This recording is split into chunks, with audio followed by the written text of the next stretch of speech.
Grêmio rebaixado, hora da caça às bruxas e eleger os culpados. Muitos falam de tudo com ar professoral, mas demonstram saber muito pouco da realidade dos bastidores. Amigas e amigos do Sofá de Pobre, mas que tal? Sou Romário Oliveira e quero deixar aqui upa de quebrar costelas a você, que está sempre aqui com a gente. Muito obrigado mesmo. Sem você nós não existimos. E também, se não for assim ousadia de minha parte, quero conversar com você que ou está chegando agora, ou costuma participar, mas não se inscreve, não deixa o seu like, não compartilha, não clica o sino de notificações para receber nossos vídeos. Eu peço, ajude-nos, colabore. Porque nós estamos vendo um crescimento incrível que nos deixa muito feliz de visualizações e participações de publicações do Sofá de Pobre em redes sociais. Só que essas pessoas assistem nossos vídeos, até compartilham lá nas redes sociais, mas não entram no YouTube para inscrever-se e deixar o like. E essa iniciativa é fundamental para a gente continuar crescendo. Então, precisamos de você e temos certeza que poderemos contar com sua ajuda. E o assunto de hoje? O assunto de hoje é: por que o Grêmio caiu? Histórias e histórias. Abrir o livro e mostrar para muito gremista que vem fazendo comentários de todos os tipos a verdade, o que realmente aconteceu com o Grêmio de 2015 para cá, que levou o clube ao topo e do topo ao fundo do poço. Como é fácil ser engenheiro de obras prontas. Como é simples dizer o que é certo ou errado depois de fato acontecido. Hoje, os mesmos que criticam contratações que não deram certo comemoraram quando souberam que elas iam acontecer. O Grêmio.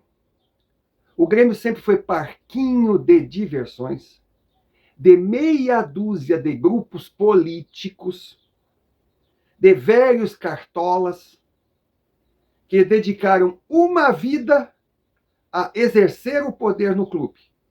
Mas nem todos tinham como prioridade o melhor para o clube. Era algo impressionante. O poder trocava de mãos em forma circular. Saía um para entrar o outro. Depois saiu o outro para entrar o fulano que deixava o poder para voltar o um que seria substituído pelo outro e assim consecutivamente. Dê uma olhada na história da hierarquia tricolor, principalmente na época do Olímpico Monumental, e irão perceber o que eu estou dizendo. O Grêmio não era dirigido por alguns. Era propriedade de alguns que se revezavam no poder. Como tem gente posando de promotor, acusando e de juiz, condenando e dando veredito, sem ao menos se preocupar com o que realmente aconteceu. Gestão de clube, jogo de futebol, gestão de clube, atividades coletivas. Todos têm suas parcelas de culpa, responsabilidade, ônus e bônus. Mas em 2015, o tricolor chegou à beira do abismo. O Doni estava na presidência. E não só os grupos antagônicos, os aliados também não entendiam o que o presidente do clube estava fazendo. Ele simplesmente assinou um contrato suicida com a OAS. Algo inimaginável, totalmente fora da realidade financeira do clube. O Grêmio jamais conseguiria cumprir aquele contrato. Deu o Olímpico de presente à construtora em forma de entrada. E ainda por cima, entregou a administração, a gestão do clube num contrato suicida. Pois além de ter uma dívida anual de mais de 50 milhões de reais, ainda secou a fonte de arrecadação do clube. Algo teria que ser feito. Então os gremistas, assustados, recorreram a Fábio Koff. Só ele poderia salvar o tricolor. Odoni lutava pela reeleição, tinha apoio, inclusive, da torcida geral do Grêmio. Eu estava sempre no Monumental, morava na Botafogo, frequentava o clube e não entendia por que a geral apoiava aquele homem. Só que Odoni, no meio da campanha, percebeu que não derrotaria Koff. Aí acelerou a inauguração da arena de uma forma absurda. Eu fui no jogo inaugural. Cara, os banheiros tinham canos aparecendo, fios por todo lado, era até perigoso. No gramado, tufos de grama saltavam. A intenção era acelerar e dar como finalizada a negociação. Mas, para a sorte do tricolor, Fábio Koff venceu a eleição. Gremistas, prestem todas as homenagens a esse homem. Se você hoje ainda tem um Grêmio para torcer, é graças a ele.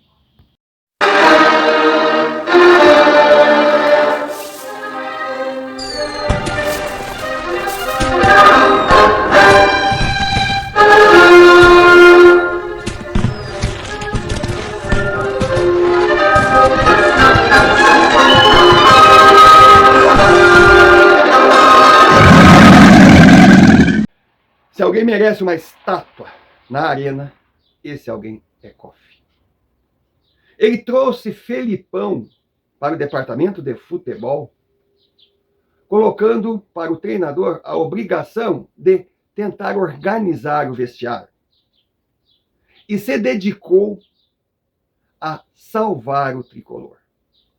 Foi uma luta insana. Ele recorreu, ele encarou a OAS e deixou claro: não daria sequência ao contratado por Odoni. E o estádio olímpico ainda oficialmente não tinha sido entregue. Então ele simplesmente disse: se a OAS insistisse em manter aquele contrato, o Grêmio ficaria no seu velho estádio, quietinho, e a OAS que enfiasse a sua nova arena onde bem entendesse. Foi uma guerra. E no final dessa guerra, Koff conseguiu abaixar a dívida anual do Grêmio, o compromisso anual a pagar, para metade. Ainda não era o ideal, mas estava no nível que o clube podia suportar. A gestão continuou com a OAS, não tinha como mudar. Ainda, a construtora recebeu parte do dinheiro arrecadado na negociação da marca tricolor através da Grêmio Mania. Mas o Grêmio respirou. O Grêmio, com o que arrecadava, gastando menos, iria se salvar da falência. Destino traçado para o Grêmio seria o mesmo do Cruzeiro de Porto Alegre no século XX. Uma pena que o nosso querido Cruzeirinho não tivesse nas suas fileiras um homem do gabarito de Fábio Koff. Graças ao nosso eterno presidente, o tricolor saiu de 15 anos de fila, falência, para a conquista de um título nacional, dando uma volta de 360 graus em sua história. Se Koff não tivesse ganho a eleição, se Odoni concluísse o seu plano, certamente o Grêmio se tornaria o novo Cruzeiro de Porto Alegre. Os mais novos não conhecem a história. O Cruzeiro era o terceiro time da capital, tinha um bom estádio, estádio da Colina, na Colina Melancólica, e vivia no seu passo. Hoje, com certeza, o Cruzeiro seria aí um time de Série C, de vez em quando beliscando a B, mas um time querido, o segundo time do coração de todo porto-alegrense, e que ia tocando a sua vida. Mas daí Rubens Hofmeister vendeu o estádio da Colina para empresas que queriam construir cemitérios. Os cemitérios estão lá até hoje. João 23, o Miguel. Só que Hofmeister prometeu, com o dinheiro arrecadado, transformar o Cruzeiro numa grande força do futebol, com um novo estádio, com planos mais ousados.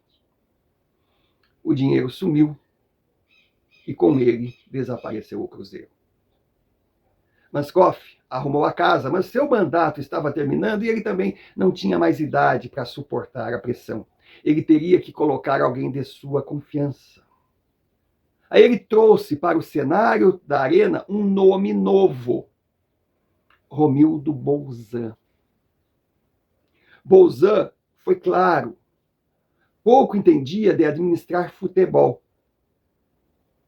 Sua gestão seria para organizar as finanças do clube e tirá-lo do buraco. A frase, até hoje imortalizada no discurso de Bolzan, era: eu não venho para ganhar títulos, eu venho para pagar títulos. Só que todos os grupos políticos do Grêmio, que estavam desesperados com a situação que se encontrava o clube, eles abraçaram Fábio Koff. O Grêmio, depois de muitos anos, deixou de ser uma guerra interna e se transformou num único bloco: a união para salvar o clube. E Bolzan aceitou o cargo se tivesse a certeza, ou aceitaria o cargo se tivesse a certeza que a união continuaria, e ela continuou. Eleito, Bolzan partiu para fazer aquilo que conhecia: a gestão financeira, organizar o caixa. Dentro de campo, o Grêmio vinha cambaleando. Felipão havia saído, deixou a casa arrumada em termos de hierarquia. Roger assumiu, montou uma bela base, mas o time se arrastava. A impressão que dava é que Roger havia perdido o comando do vestiário. O time estava em 9º lugar no Brasileirão, caindo cada vez mais, não mostrava força. Aí Bolzan trouxe Renato Portaluppi, que muitos diziam que não era técnico, mas era um agregador. Cara, parece que os deuses da bola abençoam a união, os bem-intencionados. Renato chegou, e não sei se aqueles que estão falando um monte de coisa, não vou falar que é bobagem, não vou falar que é trairagem, não vou falar nada.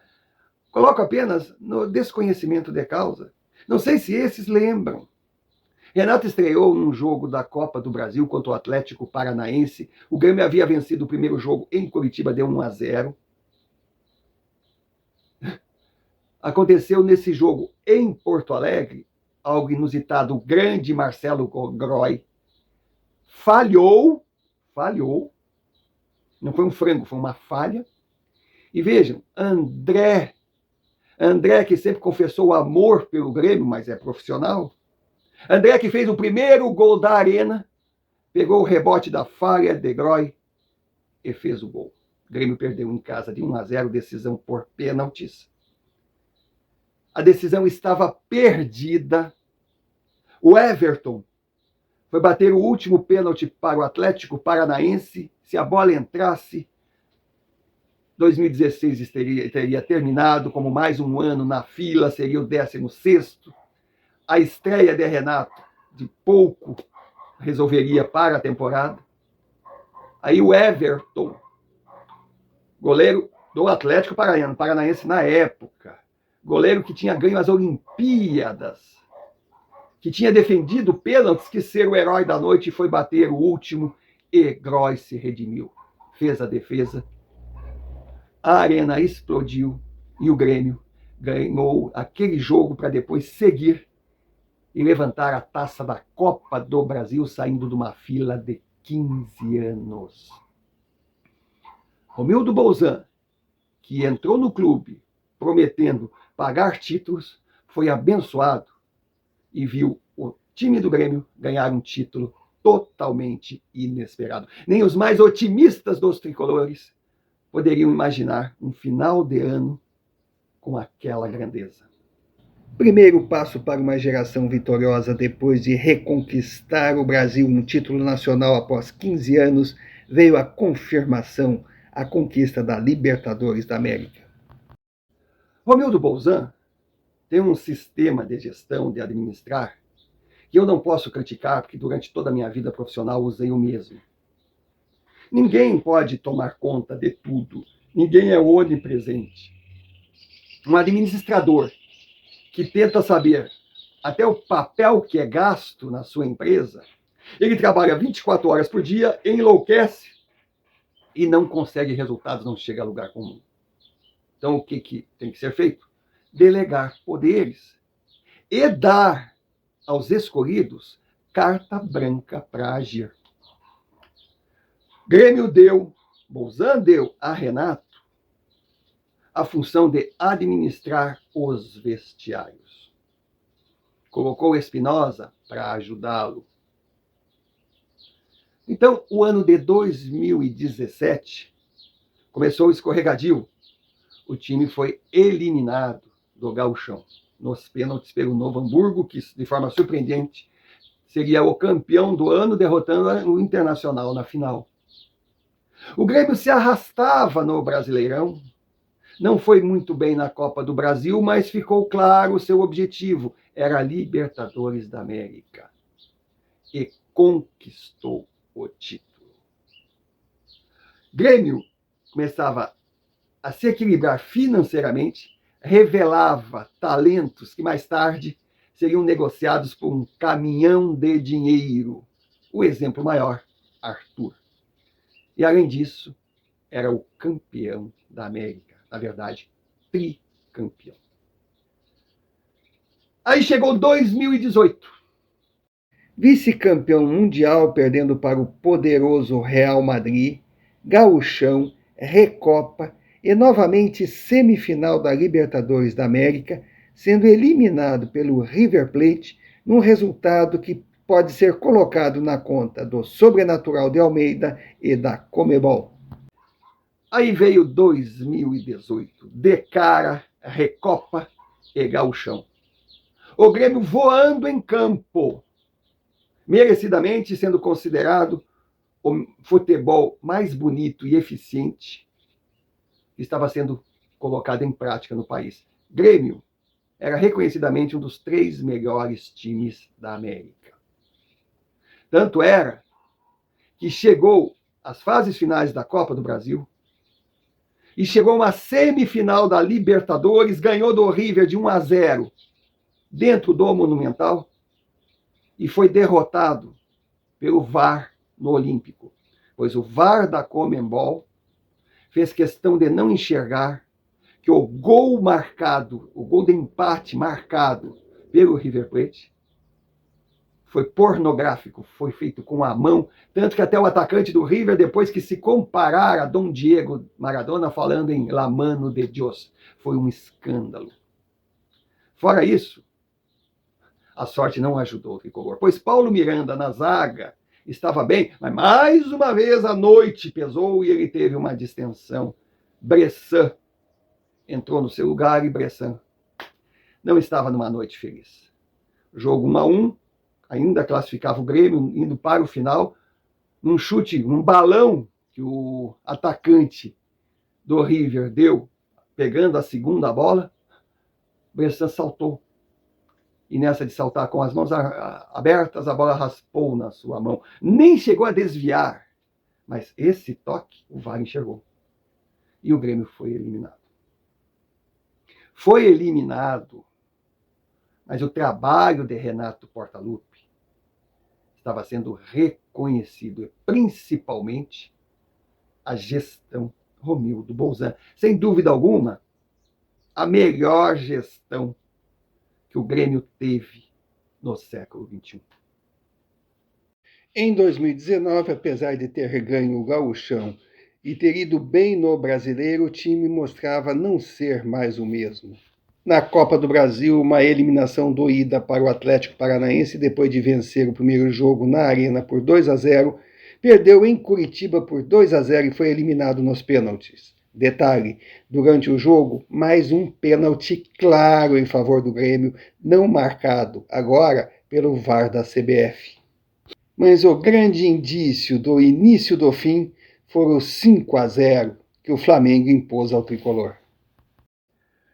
Grêmio de Renato seguiu na toada, priorizando Copas. Brasileirão deixava de lado. E nas Copas, continuou chegando às fases finais.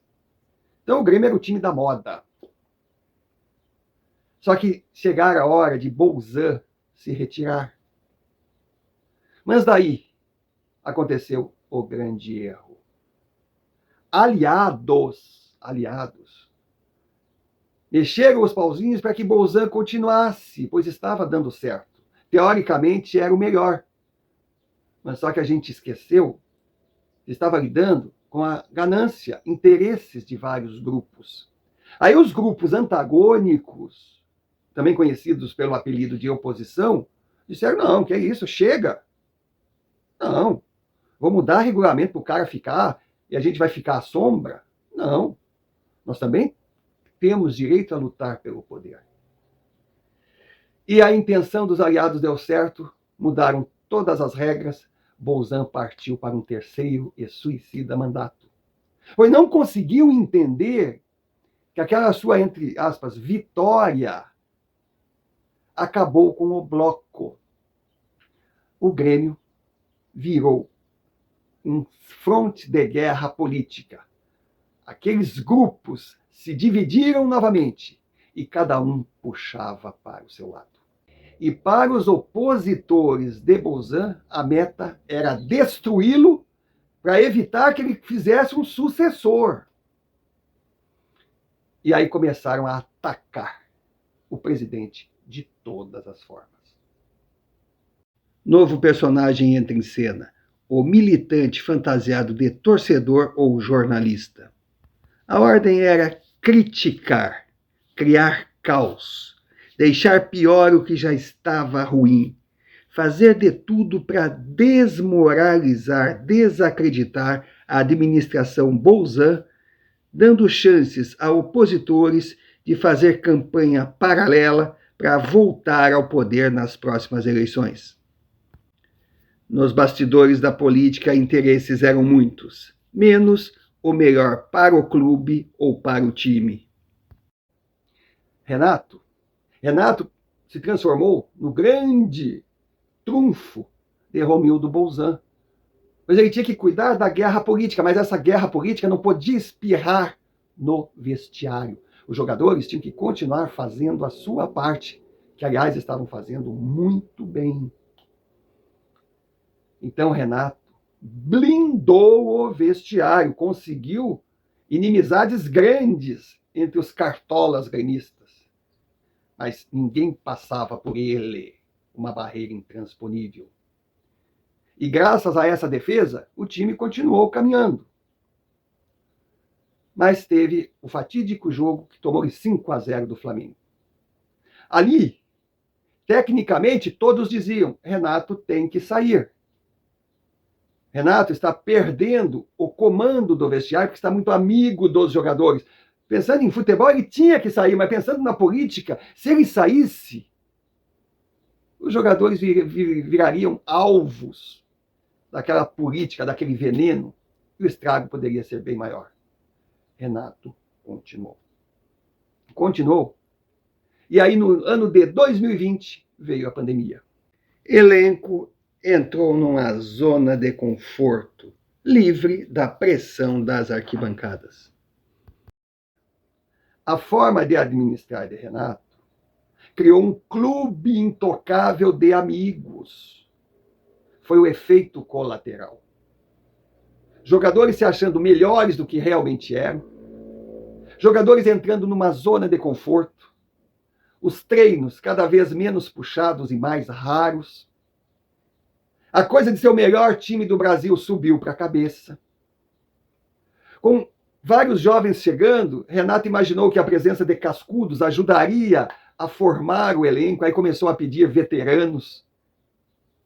Só que trouxe veteranos desinteressados, tipo Thiago Neves, tipo André, tipo Robinho, ex-jogadores em atividade, que só conseguiram estragar mais ainda o elenco, que continuava unido, só que agora a prioridade não era mais as vitórias, e sim continuar naquela vida maravilhosa. Um verdadeiro clubinho de férias, que até mesmo folgas dispensas eram combinadas entre eles. Ah, então tu não vai trabalhar nesse final de semana. Faz o seguinte, quebra a unha do pé e diz que é lesão, que é distensão, tu tá liberado. E assim se tornou o Grêmio. Surgiu uma grande panela. Panela essa, comodidade essa, que foi beneficiada pela pandemia. Porque em condições normais, aquele time caminhando, se arrastando em campo, com nojo da bola, ia tomar tanta vaia que ia ter que criar vergonha. Mas a arena estava vazia. Jogadores protegidos, bem pagos, na vida boa, salário em dia, sem nenhuma cobrança. Aí a maionese desandou.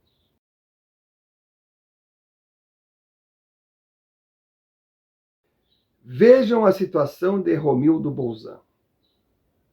Renato, desgastado pelo longo tempo de permanência.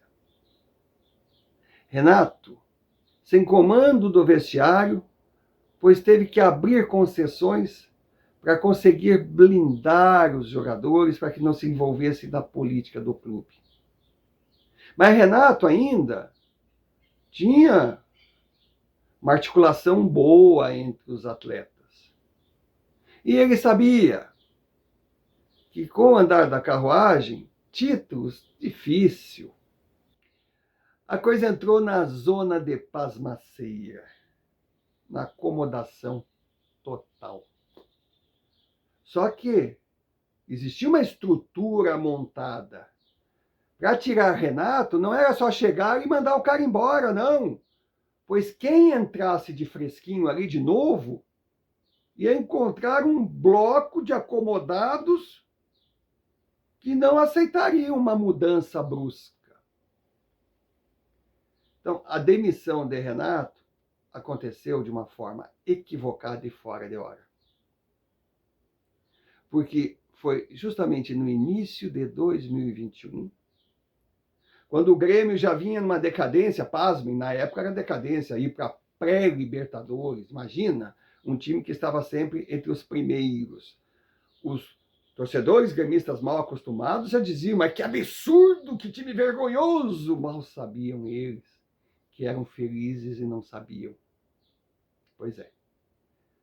Aí em 2021 veio a eliminação na pré-Libertadores, mais uma vez com o apito judiando, a Conmebol judiando do Grêmio. Porque no primeiro jogo contra o Del Valle, fora de casa, o Grêmio vencia por 1-0 e fez um gol assim escandalosamente legítimo. Mesmo os colorados, que querem dizer, é choro de gremista, olhem aquele lance. O jogador do Grêmio não estava nem na mesma linha, estava atrás do zagueiro numa bola cruzada, marcou o gol e o gol foi anulado. Então, uma vitória mínima lá. Grêmio precisava vencer ou empatar aqui. Se perdesse por 2, se o adversário fizesse 2 gols aqui ou mais, perderia, porque o gol fora vale. Vencia o jogo de 1-0, mas naquela coisa de nojo com a bola, para lá e para cá, perderam um caminhão de gols no primeiro tempo, tomaram uma virada e não tiveram força para se recuperar. Aí a torcida indignada foi para cima de Renato, realmente ele não tinha mais ambiente para continuar e saiu. Cara, quando o Renato saiu, a gente sabia. A coisa vai ser feia. 2021 vai ser uma temporada muito longa e sofrida para o Grêmio Futebol Porto Alegrense.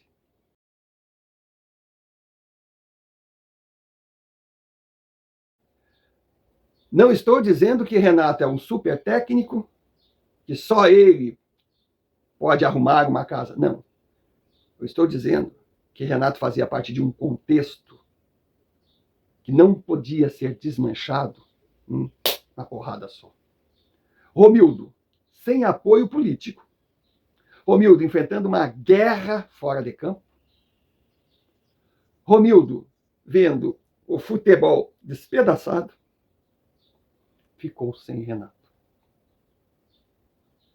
Aí vamos contratar um técnico, Thiago Nunes. grande treinador. É um cara educado, é um cara que sabe trabalhar, é um cara que não é rígido, mas tem um bom diálogo com os jogadores. Mas chegou e a porta estava fechada. Não. O jogador simplesmente dizia: o que tu quer aqui? Quem manda somos nós. Tinha aquela influência negativa de um Rafinha, de um Paulo Miranda. As lideranças que simplesmente agiam contra o clube. Defendiam seus direitos. O vestiário do Grêmio parecia um sindicato, com pelegos querendo só direitos e não ter deveres nenhum. Bom, ficou claro. Numa partida em que Mateuzinho, outro que subiu num salto, achando que era a reencarnação de Arthur, que ainda está entre nós, uma batedeira que, sabe, não atacava e não defendia, entregava bolas no meio, não dava, sabe, não dava velocidade para o time, mas era intocável. Eu lembro aquele tic-tac, tic-tac. O Thiago Nunes, vendo aquele jogo morto do Mateuzinho, chamou a atenção. Mateuzinho, de dentro de campo, xingou para todo mundo ver o técnico. A gente viu. Tá tudo errado. Bom, o Mateuzinho foi para a seleção e da seleção foi mandado embora, porque estava na cara que ele, Darlan, Ricardinho, Léo Chu tinham formado outra panela, a panela dos guris, mas que convivia bem com a panela dos cascudos. Mas as duas panelas não queriam saber de jogar bola. Então vamos chamar o disciplinador. Vem Filipão. Nossa, a estrutura do vestiário balançou. Pô, o cara vai chegar aqui e vai detonar tudo que é nosso. Houveram várias reuniões de representantes de jogadores pedindo para que Bolzan não trouxesse Filipão e depois pedindo que o demitisse. Filipão chegou chegando. Aqui quem manda sou eu. Tinha que ser assim. Mas nesse tinha que ser assim, os jogadores simplesmente, em algumas rodadas, lá no início do campeonato, pararam de jogar. Entregaram, diz, vamos derrubar esse cara aí, depois a gente recupera. E o Grêmio foi perdendo ponto, perdendo ponto, perdendo ponto. E Filipão dizendo a Bolzan, Bolzan, esses caras não podem continuar no Grêmio. Quem são esses caras? O Rafinha, que foi o grande erro que o Grêmio cometeu esse ano, pois foi um jogador que chegou querendo ser líder, algo que ele nunca foi na vida. Rafinha sempre foi um bom lateral, só isso, mas sempre foi coadjuvante, jogava em grandes clubes. Tem vários títulos na Europa, poxa, jogando no Bayern até eu. Aí chegou aqui e quis ser o bam, aí meteu os pés pelas mãos, confundiu raça com dar porrada, com discutir, jogava pra torcida, tomava cartão, e jogando futebol virou uma avenida. O Wanderson estava bem com o Filipão. Rafinha teve que ir para a lateral esquerda, isso para ele, para o ego dele, foi um absurdo.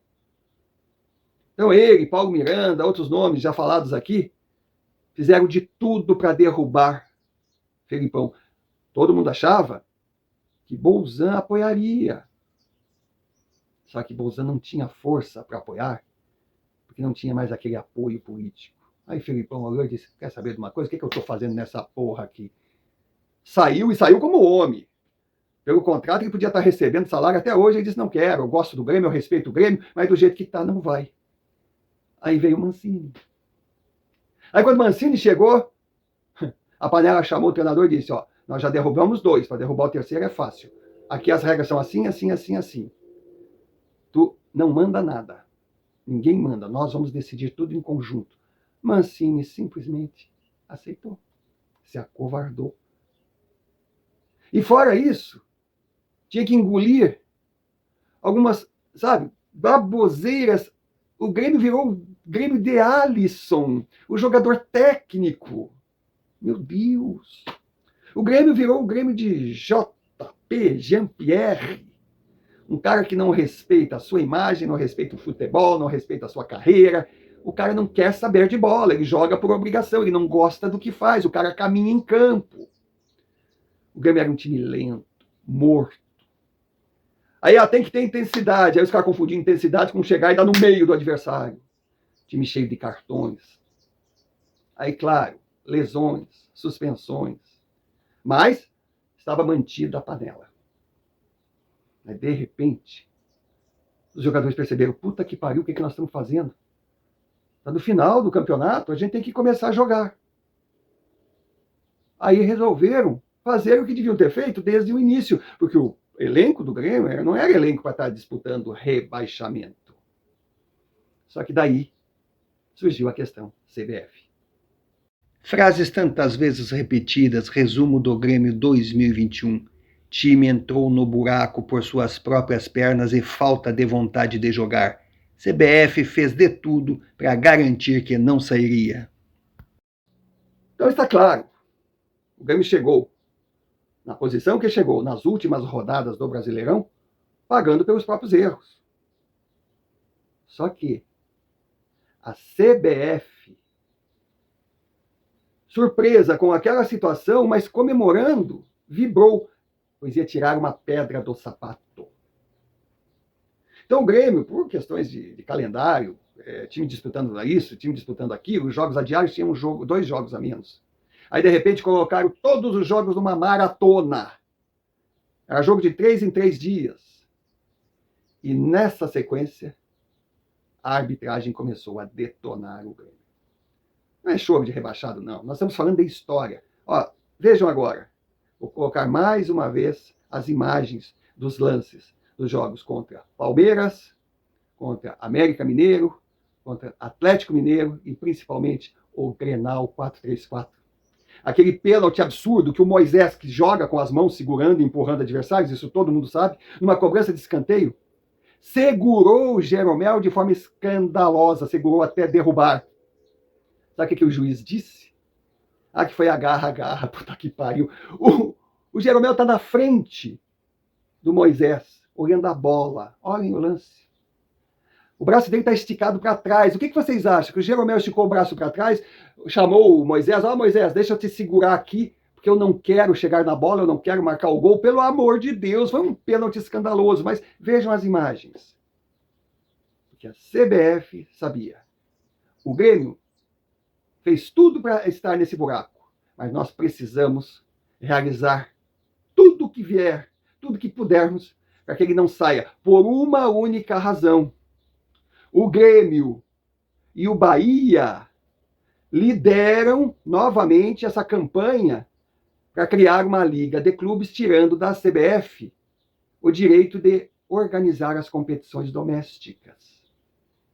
E se eles conseguirem, a CBF vai ficar só com a seleção brasileira, vai perder totalmente o poder. E a Globo também vai perder poder, e vai perder o monopólio, a exclusividade de transmitir os jogos. Então temos que derrubar esses clubes.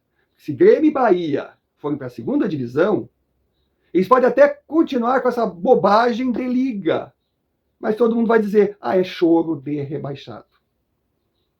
E aí se chegou nas últimas rodadas. Esse pênalti marcado contra o Bahia no jogo que enfrentou o Flamengo no Maracanã, cara, se liga.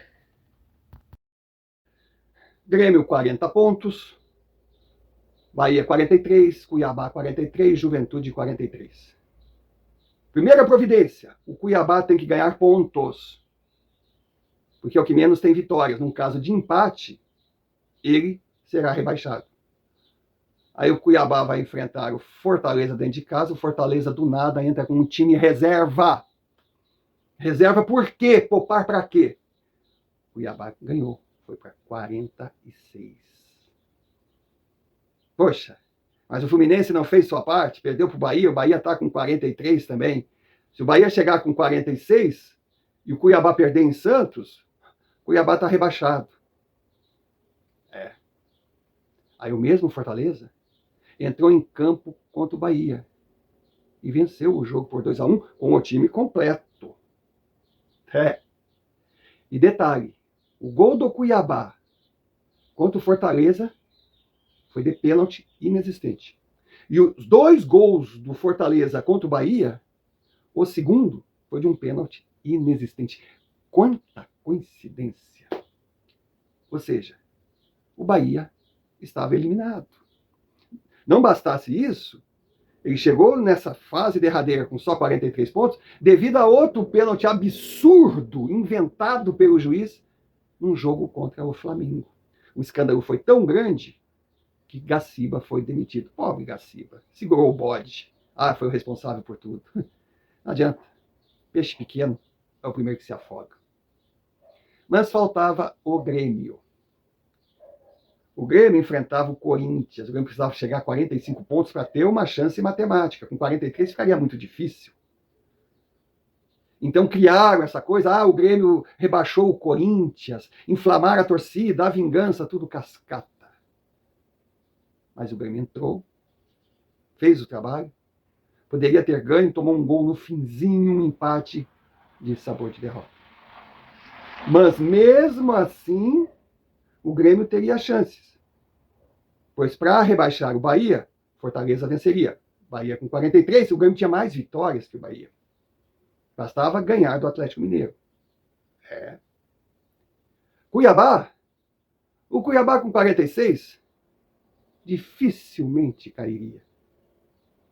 Então, o Juventude tinha que fazer no mínimo um ponto a festa estar pronta, eliminando o Grêmio. O Corinthians vem jogar com o Juventude. O Corinthians. Um time que ganhou um estádio de presente até hoje numa negociação mal explicada. Um time que foi considerado campeão brasileiro. Campeão brasileiro não, campeão mundial por ter ganhado um torneio de verão e sem passar por Libertadores. Um time que a arbitragem estuprou o brasiliense numa decisão de Copa do Brasil. Um time que ganhou um título de presente na história mais mal contada do futebol brasileiro e ainda num jogo contra o Internacional, um pênalti assim clamoroso em favor do Inter, que além de não marcar, o juiz expulsou o Tinga por simulação. O Corinthians, que viveu no colo de um governo que caiu, que está endividado e precisa da CBF. Se a Liga surgir, o Corinthians não sobrevive. Pois é. Aí o Corinthians relaciona todos os seus titulares, mas entra em campo contra o Juventude só com reservas juvenis. E o mais engraçado foram os comentaristas da Globo tentando justificar os reservas. Não, o Corinthians tem que se preocupar com a próxima temporada. Já imaginou uma lesão, pelo amor de Deus? Lesão? Só se for fratura exposta. O time entrou em férias. Depois vem pré-temporada. Eu nunca ouvi isso. Mas eles tinham que tentar atenuar o ridículo que estava acontecendo. E aí, no final, 0-0 o jogo. Mas vai que entra um juvenil corintiano aí, meio leso da cabeça, bota uma bola na gaveta e o Corinthians vence o jogo e o Grêmio não cai. Aí inventaram um pênalti para o Juventude. Nada contra o Juventude, parabéns, Juventude. Orçamento pequeno, um time que luta e não teve nada a ver com isso. Deu sorte de estar no lugar certo, na hora certa. Aí caíram Bahia e caiu Grêmio. No lado do tricolor gaúcho, é o final da nossa história. Assistam esse vídeo. Assistiu? Não diga, é fake. Não, não é fake. Não diga, é invenção. Não, não é invenção. Exatamente o que foi falado aqui foi o que aconteceu. Agora, cabe a você tirar as conclusões e parar de apontar determinados culpados, determinados responsáveis. O buraco é bem mais embaixo. Assunto encerrado e ponto.